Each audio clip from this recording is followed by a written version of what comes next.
Max Verstappen, is he going to stay at Red Bull? Is he not going to stay at Red Bull? It's not often we get some news from Mercedes, but we've got some news now. So what has Mercedes said about this Max Verstappen situation? George Russell did an interview with Sky Sports. There he said that he understands why his contract is not renewed already, because they're talking to Max. I asked Mercedes this afternoon, well, are you talking to Max? And they're saying to me, that's not true.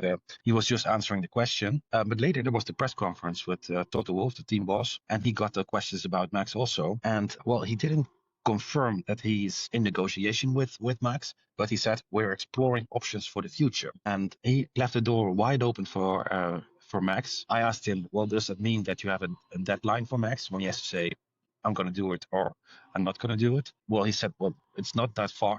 Toto wants him and Mercedes wants him, but their little problem is, of course, as we know, Max doesn't want to go there. McLaren looking quick, especially in FP2. They've got a bit of a gap out there, but is the gap real? What have you heard from Red Bull? Tenths of a second looks like a lot, but on the other hand, Helmut Marko, he spoke to us, said that the gap is not really 0.3 of a second. It's much smaller. That has to do with engine modes or fuel in the car.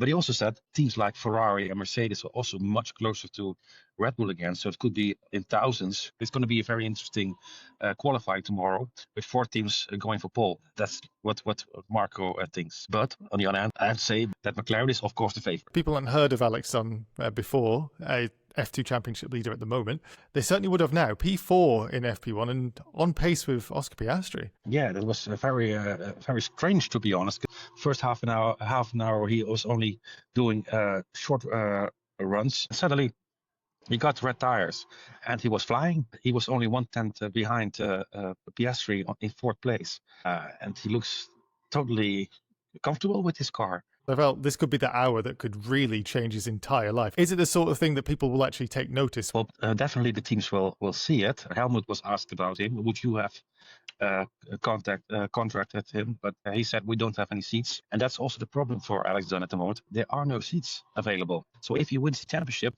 probably the only thing he can do is be a 3rd driver at McLaren. And even if he wants to go to Formula 1, McLaren has 2 seats for the next few years filled already with Oscar and Lando. So his option is another team.